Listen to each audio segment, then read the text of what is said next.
I think the craziest thing too is the fact that the Jets had an opportunity to get this guy. There are actually all 31 other teams that didn't have Arizona or that didn't have Arizona. They didn't have Josh Dobbs had an opportunity to get Josh Dobbs, but they all elected, nah, we're good. We're gonna go with who we got. We trust our guy Zach Wilson to go out there and Yeah, be a gunslinger, throw the ball around. We trust Deshaun Watson. Well, we kind of have to with that case scenario. But I mean, even as a backup quarterback, you want DTR as your backup quarterback? Like, I yeah, I don't I know don't what's going understand some on. of these teams. Like, I understand some of the team, but like the Jets specifically, Robert Saleh is like firm pressed on keeping Zach Wilson as their starting quarterback over the past 2 weeks. I think they had like one offensive touchdown, which is that like Mm-hmm. dump off to Brees Hall. And he's was getting interviewed after the loss that they had this last week. He's like, oh, I don't know. I actually think Zach Wilson's been playing pretty good. I'm like, bro, like, we're just gonna keep lying to ourselves or what? Because all the Yeah, touchdowns that they've had have been on slant to one play Garrett Wilson drives. for 60 Yep. yards or Brees Hall. Yeah, Mm-hmm. And true. so it's I think there's some, let me get my tinfoil hat on over here.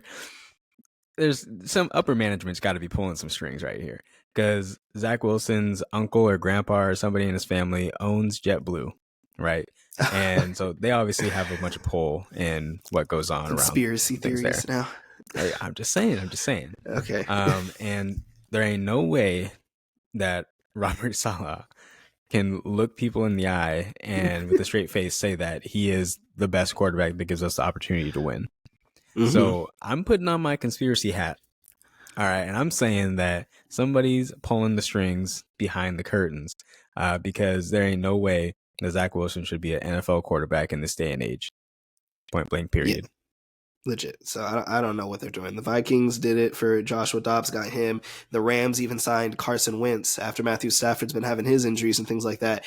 So, and they're so I don't know what the Jets are doing, man. I really don't. And then it seemed like it was working because they went on a little win streak and all that kind of stuff. And then they were like 3-3. And you're like, oh my goodness, Robert Saleh is a genius. And Mm-hmm. now they cannot move the ball for anything.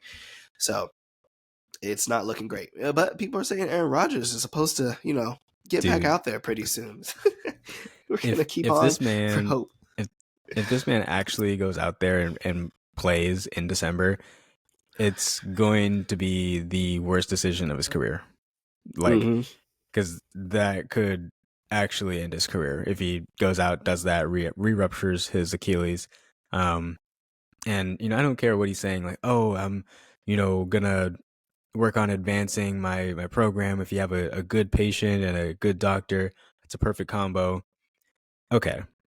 Good doctor, sure. Surgery successful, great. That's step number one, step number two right there. Um, and then step number three, good patient.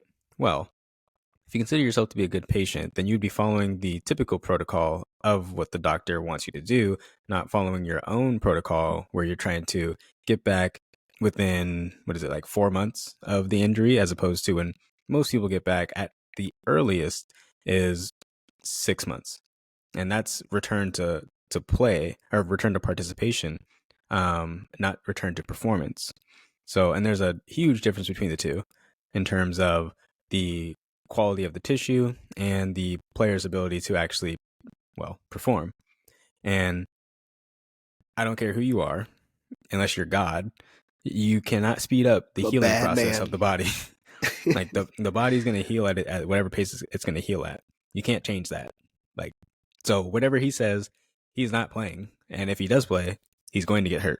So, Couple weeks back, they had a much better reason for it. They were 4-3, firmly in the wild card position, and now they're 4-5 and currently 13th in the AFC. So it doesn't even look like there'd be a reason for him to come back at all. So exactly.